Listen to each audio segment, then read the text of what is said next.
Bismillahirrahmanirrahim. La mudilla lahu wa ma yudlil fala hadiya lahu. Asyhadu an la ilaha illallah wahdahu la syarika lahu wa asyhadu anna Muhammadan abduhu wa rasuluh la nabiyya ba'da. Puji syukur kehadirat Allah Subhanahu wa taala atas nikmat dan hidayahnya hingga siang hari ini kita masih bisa berkumpul dalam rangka menunaikan ibadah sholat Jumat berjamaah. Sholawat serta salam kita aturkan kepada baginda Muhammad Rasulullah Sallallahu Alaihi Wasallam beserta keluarganya, sahabatnya, serta pengikutnya yang setia dan istiqomah menjalankan syariatnya hingga yaumil qiyamah. Sebelum pelaksanaan sholat Jumat dimulai, ada beberapa informasi yang perlu kami sampaikan. Untuk informasi yang pertama, yang bertindak sebagai imam dan khotib Jumat hari ini, insya Allah Ustadz Abu Hudzaifah Safuruddin LC Abidullah Ta'ala. Alhamdulillah beliau sudah ada di tengah-tengah kita. Untuk informasi selanjutnya, tata tertib mengenai prosedur protokol COVID-19. Sebelum memasuki area masjid, pastikan wajib memakai masker. Kedua, melalui pengukuran suhu tubuh. Ketiga, mencuci tangan dan kaki memakai sabun walaupun sudah wudhu dari rumah. Keempat,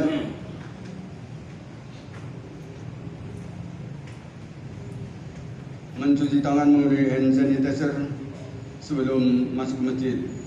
Kelima, tidak berdesak-desakan saat masuk dan keluar masjid. Keenam, tetap jaga jarak ketika duduk di dalam masjid. Untuk informasi selanjutnya, insya Allah Masjid Al-Jihad bekerja sama dengan PMI Palang Merah Indonesia mengadakan donor darah di hari Ahad besok. Bagi para jemaah yang ingin mendonorkan darahnya, membantu saudara kita yang membutuhkan darah, silahkan datang di Masjid Al-Jihad. Waktunya insya Allah dimulai dari jam 8 pagi sampai selesai. Jadi untuk hari Ahad insya Allah di Masjid Al-Jihad diadakan donor darah.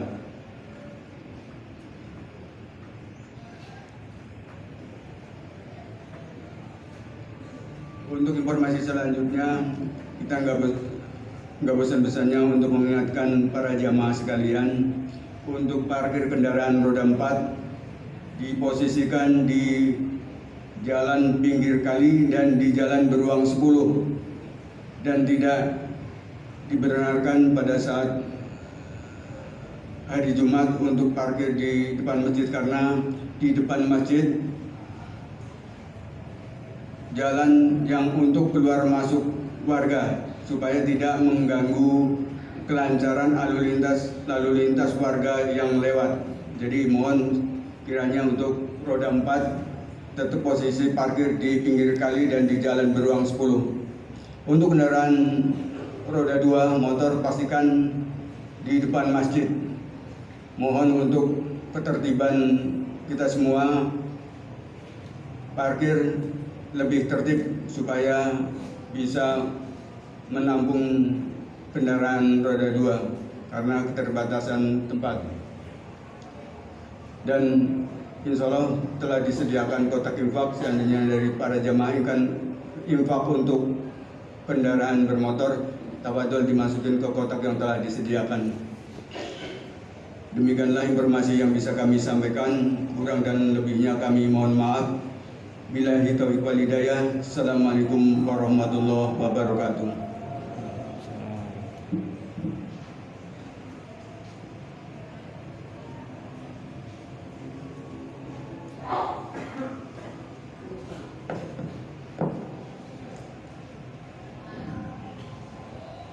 Assalamualaikum warahmatullahi wabarakatuh.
Alhamdulillahi Rabbil Alamin Alladhi bini'matihi tatimu salihat.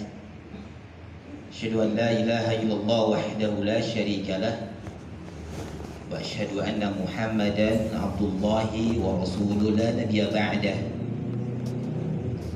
Allahumma salli ala Muhammad wa ala ali Muhammad kama sallaita ala Ibrahim wa ala ali Ibrahim innaka Hamidum Majid. Allahumma barik ala Muhammad wa ala ali Muhammad kama barakta ala Ibrahim wa ala ali Ibrahim innaka Hamidum Majid.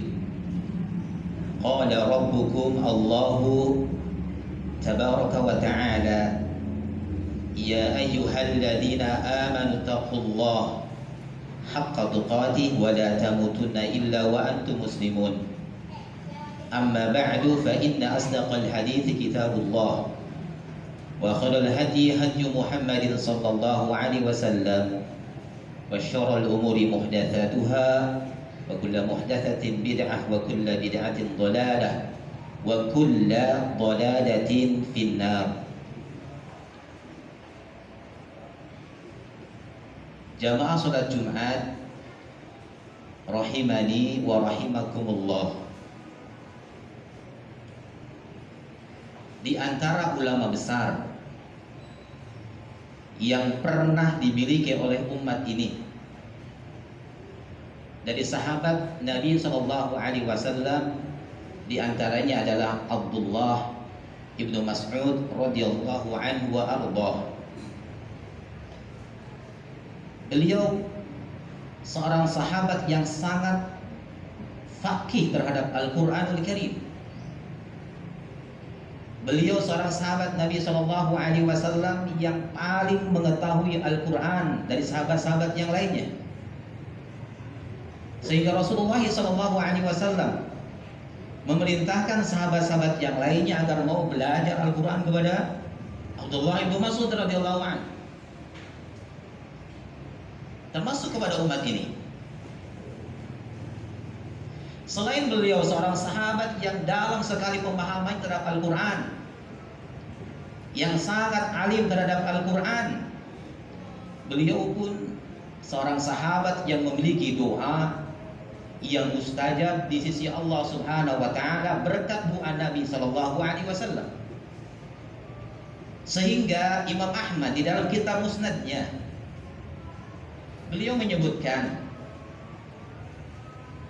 dari sahabat Abdullah bin Mas'ud, yang mengatakan suatu ketika Abdullah bin Mas'ud berada di dalam masjid dan dia pun sedang berdoa kepada Allah Subhanahu wa taala. Lalu Rasul pun masuk ke dalam masjid. Ketika Rasulullah masuk ke dalam masjid, Abdullah bin Mas'ud masih dalam posisi berdoa kepada Allah Subhanahu wa taala. Faqala an-nabiy sallallahu alaihi wasallam, ketika itu Rasulullah mengatakan, "Tu'ta, berdoalah wahai Abdullah, niscaya doamu akan dikabulkan." Fa huwa yaqulu, lalu Abdullah bin Mas'ud berkata, Abdullah bin Mas'ud berdoa kepada Allah Subhanahu wa taala dengan mengatakan, "Allahumma inni as'aluka imanan la yartadu." Ya Allah, aku memohon kepada Engkau keimanan yang tidak pernah memalingkan diriku, keimanan yang tidak mengembalikan diriku ke dalam kekufuran, keimanan yang tidak pernah memalingkan diriku dari Engkau. Di doa yang pertama. Ini doa yang sangat agung, ikhwan. Doa yang sangat besar. Semua kita membutuhkan keimanan. Keimanan yang jujur kepada Allah Subhanahu wa taala, keimanan yang berkualitas, keimanan yang tidak mengembalikan diri kita ke lubang kekufuran, keimanan yang bisa kita bawa ketika kita menghadap Allah Subhanahu wa taala. Betapa berbahagia jika kita termasuk hamba Allah Subhanahu wa taala yang menghadap Allah Subhanahu wa taala dengan keimanan yang jujur kepada Allah Subhanahu wa taala, dengan keimanan yang berkualitas. Tentunya kita pun harus berdoa dengan doa. Yang kedua, di dalam doanya Abdullah bin Mas'ud mengatakan, "Wa na'iman la yanfadu." Ya Allah, berikan kepadaku kenikmatan yang tidak pernah sirna, kenikmatan yang tidak pernah hilang. Kita sangat membutuhkan kenikmatan dari Allah Subhanahu wa taala. Kita membutuhkan nikmat ketika makan. Kita membutuhkan kenikmatan saat kita minum. Kenapa? Kalau ini dilenyapkan oleh Allah Subhanahu wa taala, kalau ini ditiadakan oleh Allah Subhanahu dari diri kita, ikhwani fillah, niscaya kita akan binasa. Kenapa? Badan kita membutuhkan makan dan minum. Saat Allah Subhanahu wa taala cabut kenikmatan makan dan minum, niscaya kita tidak akan mampu makan dan minum. Sedangkan badan kita butuh makan dan minum, niscaya kita akan binasa. Yang lebih besar dari itu, ikhwan, kita pun sangat berhajat. Allah Subhanahu wa taala tidak mencabut kenikmatan itu. Kenikmatan apa? Kenikmatan di dalam beragama, ikhwani fillah.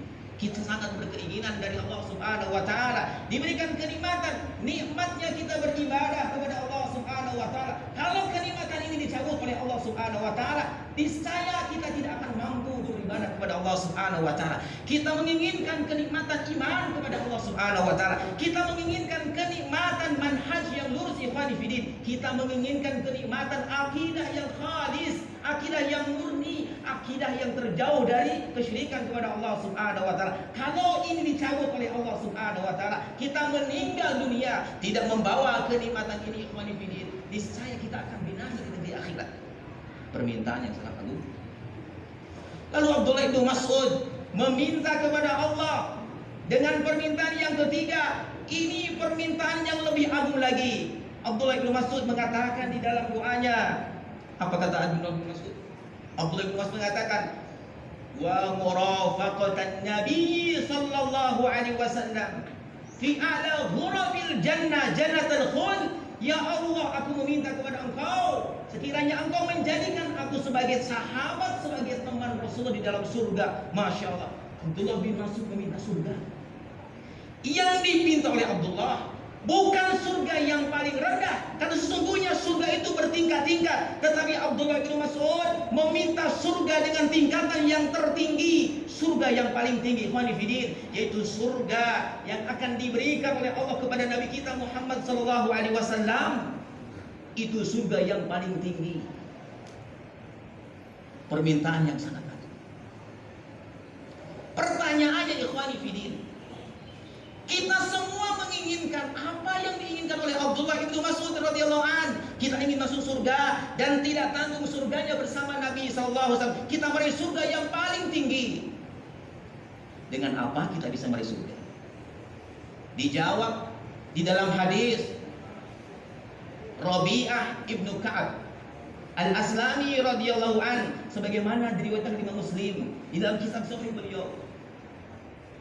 Rabi'ah mengatakan, kuntu abitu ma'an Nabi sallallahu alaihi wasallam. Aku pernah bermalam bersama Nabi sallallahu alaihi wasallam. Fa'ataitu biwudu'ihi wa hajati, maka aku pun menyiapkan untuk Rasulullah air wudu Rasulullah. Aku menyiapkan untuk Rasulullah seluruh kebutuhan Rasulullah sallallahu alaihi wasallam. Setelah itu faqala an-nabiy sallallahu alaihi wasallam, Rasul mengatakan kepada Abdullah bin Mas'ud, kepada Rabi'ah ibnu Ka'ab Al-Aslami, apa kata Nabi? Sal, memintalah engkau. Faqala, Rabi'ah mengatakan, as'aluka murafaqataka fil jannah. Aku meminta, wahai Rasulullah, agar aku bisa menemani engkau di dalam surga. Hadis ini tidak menunjukkan Rabi'ah meminta kepada Nabi surga, tidak. Kenapa Rasulullah SAW tidak mampu memberikan surga kepada siapapun? Rasulullah tidak mampu untuk mendatangkan manfaat baik untuk diri beliau, apalagi untuk orang lain. Rasulullah tidak mampu untuk mendatangkan madarat, imam untuk dirinya ataupun untuk orang lain.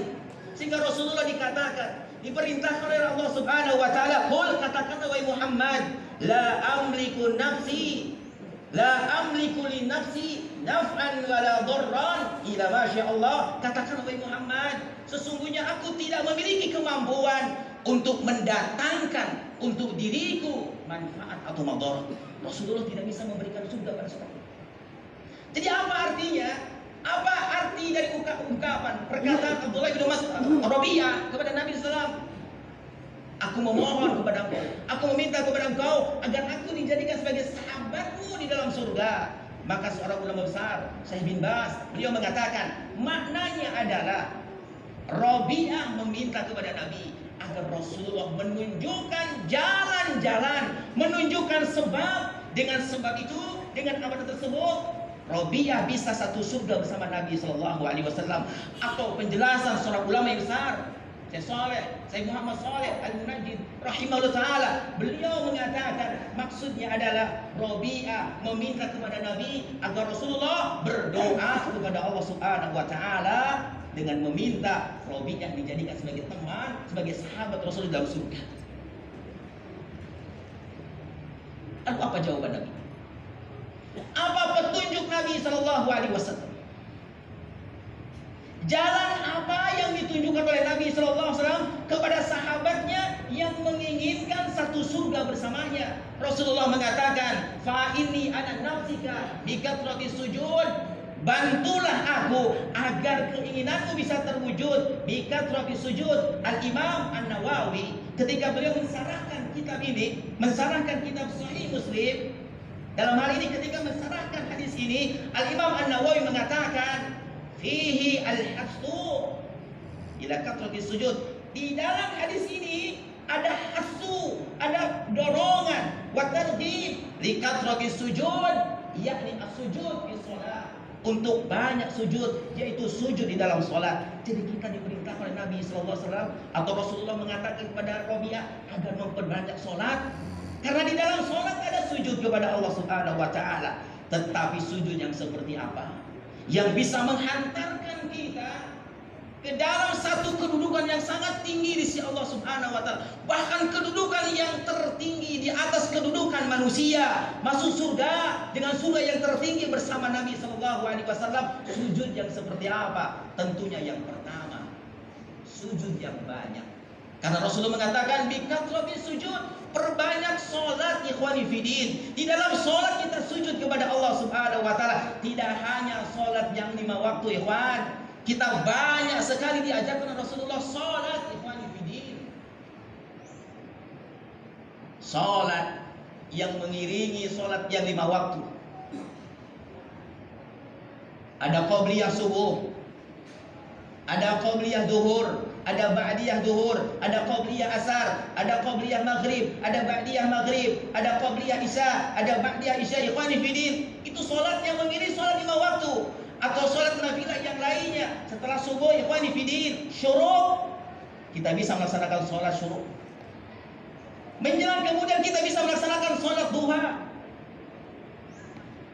Salat di malam hari ikhwani fidin, perbanyaklah salat, karena di dalam salat kita sujud kepada Allah Subhanahu wa taala. Tidak hanya kita memperbanyak salat, tidak hanya kita memperbanyak sujud di dalam salat, yang kedua yang harus kita lakukan, improve kualitas sujud kita kepada Allah Subhanahu. Tidak hanya banyak sujud, tetapi bukan sujud yang berkualitas, tetapi sujud kita yang banyak, di dalamnya pun sujud yang berkualitas kepada Allah Subhanahu wa taala. Rasulullah menunjukkan jalan kepada Abdullah bin Mas'ud, jalan untuk menuju surga. Di surga bersama Nabi sallallahu alaihi wasallam, di surga menjadi teman Nabi sallallahu alaihi wasallam. Apalagi kita ikhwan, kita hidup tidak bersama Nabi sallallahu alaihi wasallam, kita tidak pernah memandang Nabi, kita tidak pernah bercakap-cakap langsung bersama Nabi, kita tidak pernah mendengar langsung ucapan Nabi sallallahu alaihi wasallam, kita tidak pernah memeluk Nabi sallallahu alaihi wasallam, kita tidak pernah tahu, kita tidak pernah melihat bagaimana kulit Nabi sallallahu alaihi wasallam. Tentunya kita sangat merindukan Rasulullah sallallahu alaihi wasallam, dan tentunya kita harus lebih getol lagi untuk berdoa kepada Allah Subhanahu wa taala, sebagaimana Abdullah bin Mas'ud berdoa kepada Allah Subhanahu wa taala, meminta agar bersama Nabi SAW di dalam surga. Kita pun harus memperbanyak. Yang kedua ikhwani fillah, kita harus melakukan amalan yang menjadi sebab kita bisa bersama Nabi sallallahu alaihi wasallam. Perbanyak dengan 3 doa ini. Kita memperbanyak doa kepada Allah Subhanahu wa taala, meminta keimanan. Allahumma inni as'aluka imanan la yartadu wa na'iman la yanfadu. Yang ketiganya kita meminta kepada Allah Subhanahu wa taala agar kita dijadikan sebagai sahabat, sebagai teman Rasulullah SAW di dalam surga. Tidak sulit sebenarnya apa yang dituntut oleh Nabi SAW. Tidak sulit petunjuk Nabi Sallallahu Alaihi Wasallam, kecuali bagi mereka yang memperturuti hawa nafsu. Ketika di dalam diri kita ada hawa nafsu, ikhwani fillah, kita dikendalikan dengan hawa nafsu. Seharusnya kita bangun di tengah malam menghadap Allah Subhanahu wa taala, kita berdiri dengan berdiri yang lama, kita sujud dengan sujud yang lama ikhwani fillah, karena di dalam hati kita ada nafsu, kita lebih memperturuti hawa nafsu kita. Akhirnya kita tidak bisa sujud. Jadi yang hanya membuat kita lemah ikhwani fillah dari sujud kepada Allah Subhanahu wa taala, nafsu kita ikhwani fillah. Singkirkan nafsu kita, lemahkan nafsu kita, tundukkan nafsu kita, Mari kita perbanyak sujud kepada Allah Subhanahu wa taala. Tentunya bukan sujud di luar sholat. Karena seseorang sujud yang tidak ada sebab itu mamnu, tidak boleh. Jadi kita ujuk-ujuk sujud kepada Allah tanpa ada sebab sujud, tidak boleh. Itu sujud yang tidak masyru', itu sujud yang tidak disyariatkan oleh agama kita. Tetapi sujud yang ada sebab, sujud tilawah itu ada sebab. Ikhwani fillah, sujud ketika kita sholat itu adalah sujud yang ada sebab karena kita sholat. Mudah-mudahan bermanfaat untuk diri saya sendiri dan untuk sahabat-sahabat sekalian. Aku qouli hada, astaghfirullah li wa lakum, innahu wal ghafurur rahim.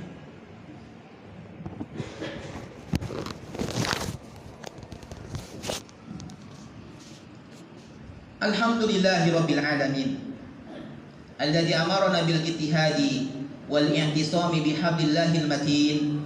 Asyhadu an la ilaha illallah wahdahu la